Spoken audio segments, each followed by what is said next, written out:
بسم الله الرحمن الرحيم.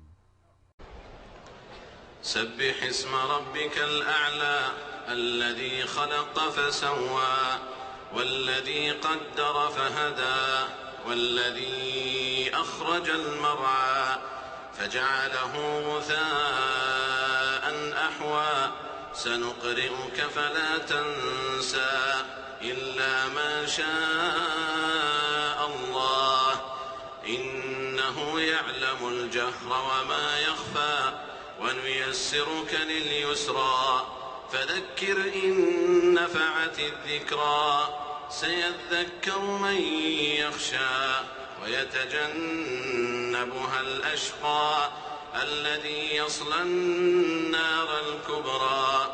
ثم لا يموت فيها ولا يحيا قد أفلح من